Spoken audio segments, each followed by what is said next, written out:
Fala galera, esse é o Geolove, o canal para quem deseja aprender mais sobre o mundo em que vivemos. E nessa aula vamos continuar o tema de industrialização brasileira, agora falando da fase 2. Você vai entender a importância de Getúlio Vargas no processo de industrialização do Brasil. Então, se você não sabe esse assunto, fique aí e assista o episódio.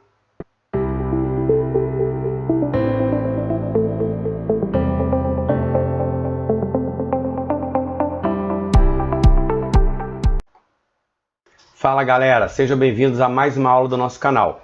E nessa aula nós vamos continuar o tema de industrialização brasileira, falando hoje da segunda fase. Mas antes de começar, não deixe de se inscrever no canal e dê um like para que esse vídeo possa chegar a mais pessoas, ok? Então vamos lá.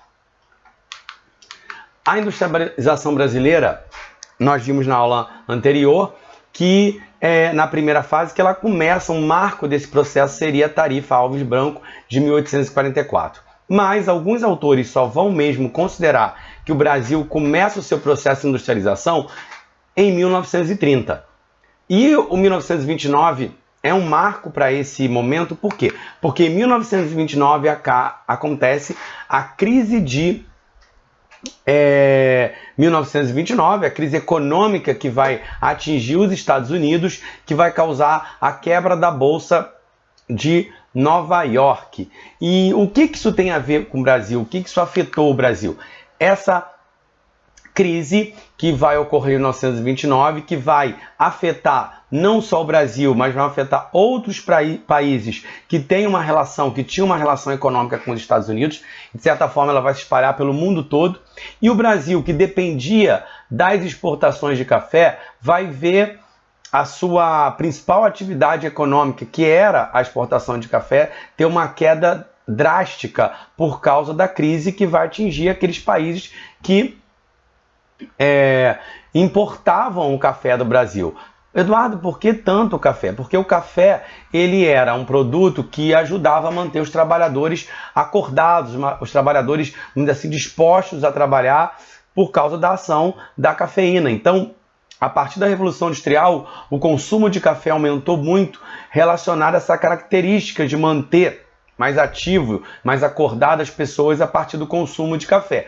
Mas é evidente que num processo de crise as pessoas vão cortar uma coisa que elas podem tranquilamente sobreviver sem essa bebida, que no caso é o café. Então a queda das exportações de café vai ser muito grande e isso vai atingir a principal oligarquia que mandava no Brasil naquele momento. O Brasil era controlado, era dominado na sua política pela oligarquia paulista, os grandes fazendeiros de São Paulo. Eles mandavam no Brasil, eles tinham poder econômico e influenciavam a política brasileira num período que foi chamado de República Velha. Então, com essa crise de 29, que vai afetar a exportação de café, esses fazendeiros vão se enfraquecer, porque muitos vão falir, outros vão enfrentar grande dificuldade para se manter nesse momento da crise, com a queda drástica do preço e das exportações do café. Então, esse enfraquecimento da oligarquia paulista vai ter uma importância muito grande, vai ter uma relação muito grande com o que vai acontecer em 1930. Esse enfraquecimento dos grandes cafeicultores paulistas vai, no ano posterior, influenciar na disputa pelo poder no país. Em 1930, vai haver uma eleição e, mais uma vez, o candidato apoiado pelos cafeicultores paulistas vai ganhar a eleição, só que uma série de outros fazendeiros de outras oligarquias regionais do Brasil não aceitaram aquela situação e, liderados pelo grande fazendeiro do Rio Grande do Sul, que era Getúlio Vargas, eles vão tomar o poder naquilo que foi conhecido como Revolução de 1930. Então a Revolução de 1930 ela tira a oligarquia do centro do poder, a oligarquia paulista, e novos grupos de poder ascendem no país a partir da eleição ou da Revolução de 1930, que vai causar uma grande mudança em toda a história, tanto da economia como da política, em vários campos da sociedade brasileira a partir daquele momento, com a ascensão de Getúlio Vargas. Então, quando Getúlio Vargas chega ao poder, que efetivamente começa um processo de industrialização, de tornar o Brasil um país industrializado, um país que depende não mais da agropecuária na sua economia, mas que dependesse agora da indústria. E por que isso? Porque a agricultura ela estava muito vulnerável, tanto às questões climáticas como também aquilo que acontecia no mundo. Quer dizer, se um país parasse de importar o nosso produto, a gente era seriamente atingido, como aconteceu em 29. Então, aquele governo que ascende ao poder, ele passa a ter uma ideia de que a autonomia só seria atingida, o Brasil só se tornaria um país independente se o Brasil se tornasse um país que produzisse o seu próprio produto, que não dependesse da importação de produtos industrializados e apenas da exportação de produtos agrícolas. Então esse governo, esse grupo que assume, entende que era importante para o Brasil não depender apenas da exportação, que o Brasil produzisse os seus próprios produtos industriais, e para isso era preciso promover a indústria no Brasil, promover o crescimento da indústria no país. Então, é claro que o governo não tinha condições de partir do zero, então ele vai se aproveitar daquela infraestrutura, de tudo aquilo que tinha sido criado pelo setor agropecuário, os portos, as estradas de ferro, os bancos, uma série de coisas que, no período do domínio da agricultura, isso foi construído, e essa infraestrutura ela foi importante para promover o processo de industrialização do Brasil. E o governo também, na época, ele passou a utilizar o capital da própria exportação de café para ajudar na industrialização.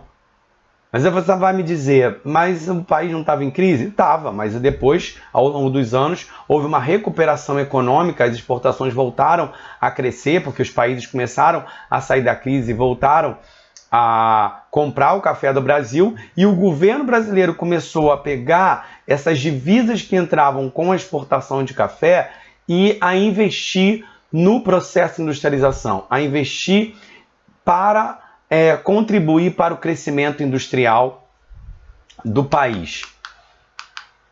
E aí também, que medidas o governo fez, que medidas o Estado teve um papel fundamental, ele teve um papel muito importante nesse crescimento do período. E que papel foi esse? Que medidas foram essas que foram feitas principalmente no governo de Getúlio Vargas? É importante frisar que entre 30 e 55, Vargas ele ficou no poder de 30 a 45, saiu em 46 e voltou em 1951 e foi até 1954, quando se suicidou. Então, a maior parte desse período o Brasil é governado por Getúlio Vargas. Por isso a ênfase no nome de Getúlio Vargas. Só teve um período entre 46 e 50 que você vai ter o Eurico Gaspar Dutra, mas que não vai ter essa importância para o processo de industrialização como Vargas teve. E aí, que medidas Vargas, no período que estava no poder, ele implementou para contribuir para o processo de industrialização no Brasil? Criou infraestrutura, criou estradas que começaram a interligar o Brasil. O Brasil era um país que tinha poucas conexões internas entre as regiões. As regiões elas tinham mais relação com o exterior, com os lugares com que elas comercializavam, do que entre si.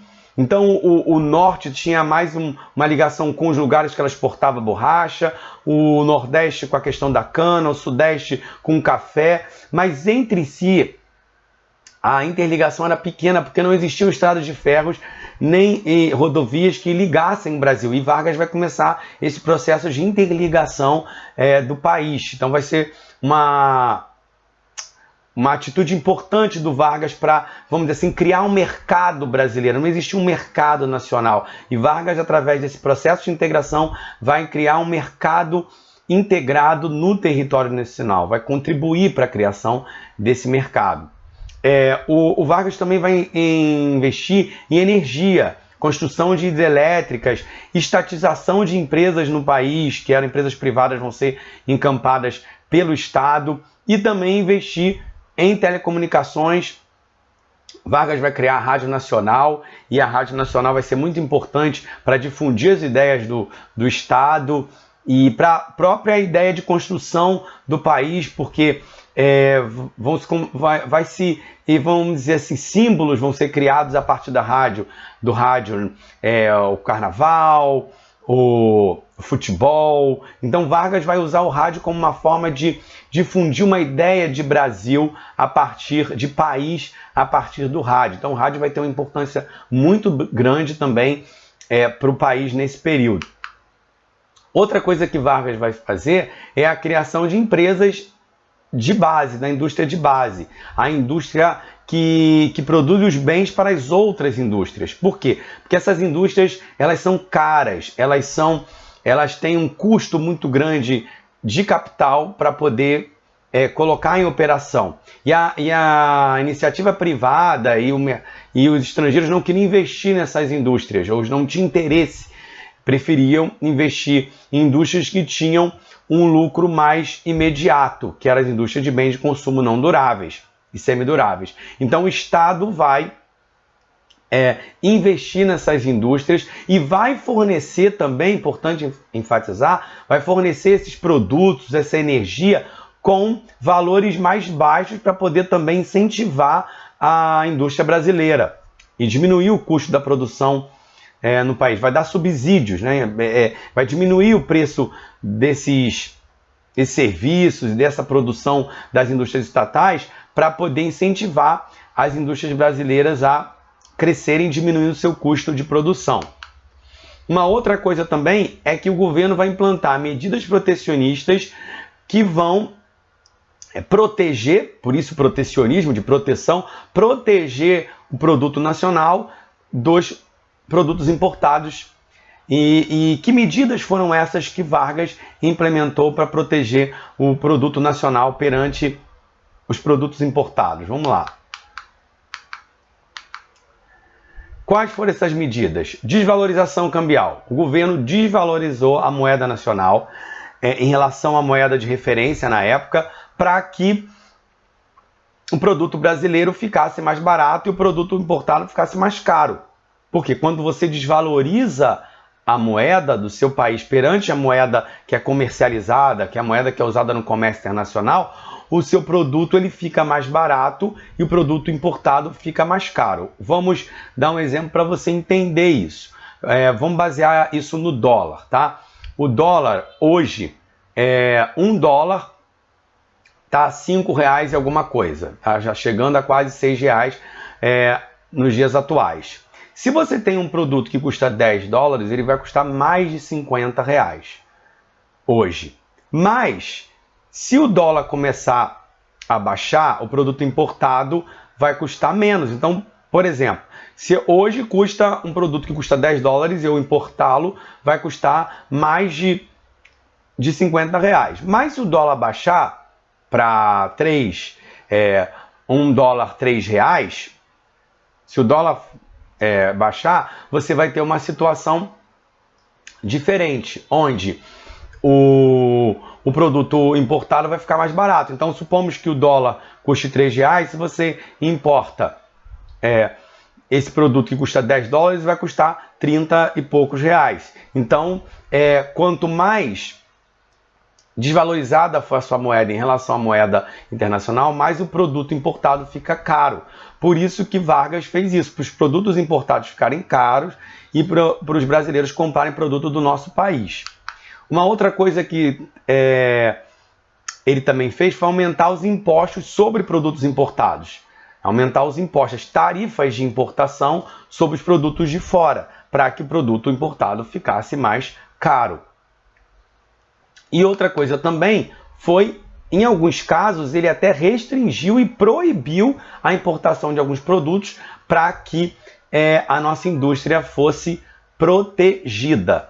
Ela fosse protegida para que ela pudesse se desenvolver e pudesse crescer, já que ela não estava conseguindo se desenvolver com a competição com os produtos importados. Então Vargas, ele teve um papel fundamental nesse período. Ele criou uma série de indústrias que foram super importantes no processo de industrialização do Brasil, como já foi mostrado nos slides, como a Petrobras, como a CSN, que é a Companhia Siderúrgica Nacional, que foi a primeira grande siderúrgica do Brasil, e também a antiga Vale do Rio Doce, que agora se chama Vale, e foi a primeira grande mineradora do Brasil.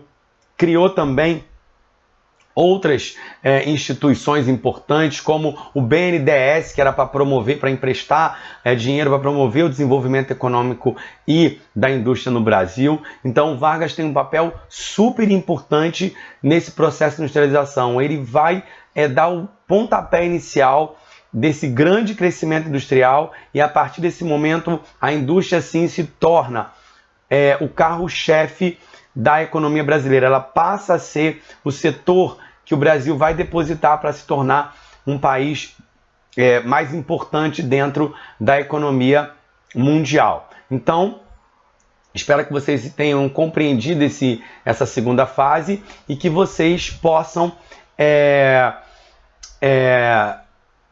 estar preparados aí e atentos para a nossa terceira fase, que é uma fase também super importante nesse processo de industrialização, tá?